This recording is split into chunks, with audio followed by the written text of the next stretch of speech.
Marzo de 2020. En Alemania se canta el Bella Ciao en apoyo a la grave situación en Italia a causa del coronavirus.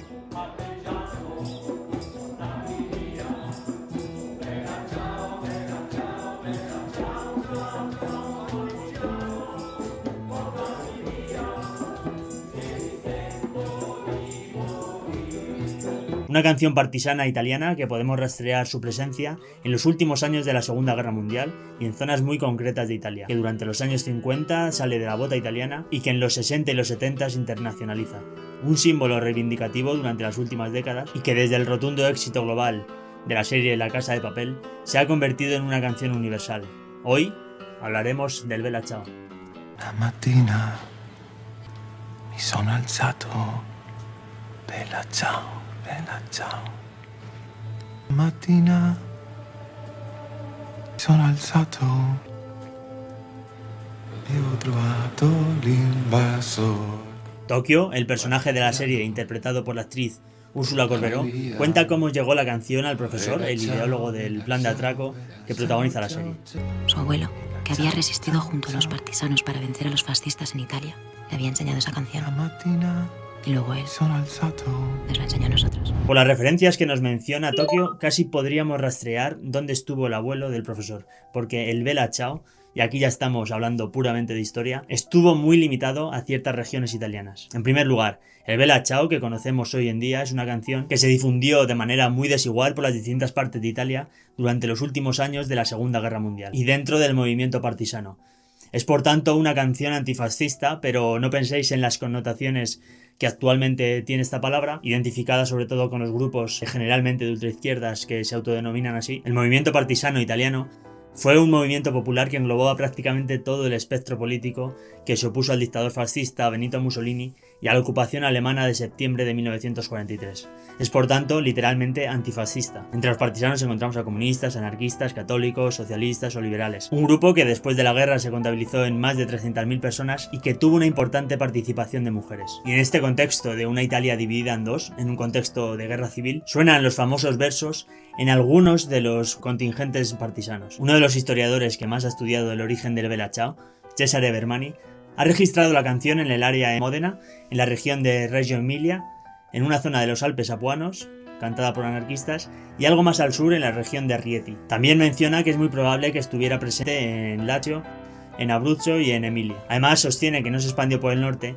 y recoge que en algunos lugares se acompañaba con palmas. Como todas las canciones populares, toma préstamos, hay versiones distintas dependiendo de la zona y el tiempo. Algunos de los partisanos mencionan que la acompañaban con palmas, otros no, y la letra siempre cambia. Un testimonio sustituye el invasor por el primer amor, otro menciona el verso "Esta es la flor de la Rosina muerta por la libertad", en lugar de "Esta es la flor del partisano muerto por la libertad", y hay muchas más variantes. Pero este texto no surgió de la nada entre estas unidades de la resistencia. Los investigadores coinciden en señalar el origen del texto en la canción Fior di Tomba, también con distintas versiones según la zona y el tiempo. Esta canción trata sobre una mujer, porque siempre es una mujer la protagonista, que pide que le preparen una tumba con flores porque va a morir de amor, ya sea porque su amado, un condenado a muerte, va a morir o porque ha sido engañada. En resumen, una muerte de amor, un tipo de canción muy antiguo que encontramos en la Primera Guerra Mundial, en el siglo XIX e incluso en algunas canciones del siglo XVII. Bueno, y si comparamos la letra de algunas de estas versiones de Fior di Tomba con el Bella Ciao, vemos las múltiples semejanzas. Esto es la letra, pero la melodía es más difícil de rastrear. Hay distintas versiones y antecedentes.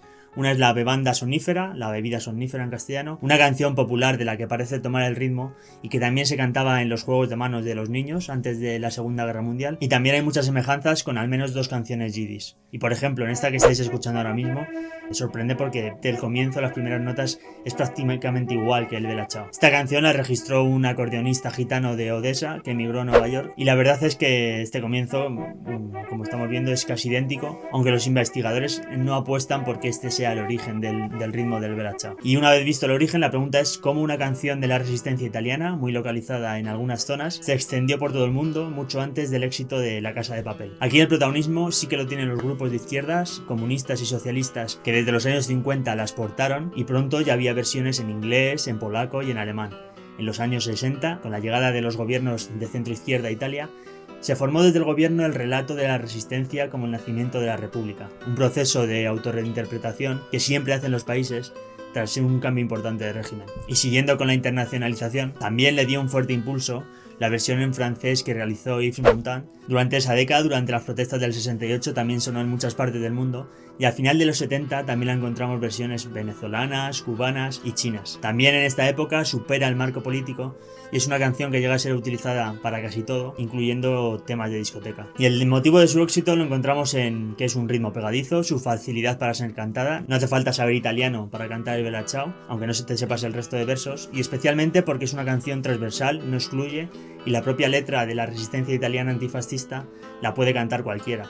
No está marcada políticamente, a pesar de que en sus versos sí que menciona al movimiento partisano, pero no deja de ser un mensaje hacia una mujer, menciona a un invasor que puede ser interpretado como uno quiera, y el muerto por la libertad, con el que acaba la canción, creo que es un verso que podría aparecer en cualquier himno del mundo y casi en cualquier ideología. El cantante y doctor en filología italiana Carlo Pastelli, que ha estudiado la historia de la canción, explicaba que con el Bella Ciao somos revolucionarios no con la dureza de las armas, sino con el color de la poesía. Y bueno, el último gran salto para la internacionalización de la canción ha sido el rotundo éxito de la serie de La Casa de Papel. La canción sigue utilizándose en contextos reivindicativos como manifestaciones y siempre más asociados al espectro de la izquierda, al movimiento más progresista. Sin embargo, creo que actualmente es casi un éxito musical más que un himno reivindicativo. Y por esto mismo creo que solo una parte minoritaria de la población podría llegar a sentirse ofendida, a sentir rechazo, si la escucha en un espacio público o lúdico como pudiera ser una discoteca, como así sucedió el año pasado en Madrid durante una fiesta de las juventudes del partido Vox. Bueno, ya hemos visto cómo puede evolucionar un elemento cultural como una canción, esa resignificación desde una canción popular, después casi 50 años, se convierte en uno de los símbolos de la izquierda, que con el paso de los años, la utilización en otros ámbitos y sobre todo con la llegada de una serie de éxitos, pierde en parte su significación política y pasa a convertirse en un éxito de ventas. Y ahora lo de siempre, si te ha gustado el vídeo, dale a like, compártelo en tus redes y lo más importante, suscríbete al canal. Mi diranno che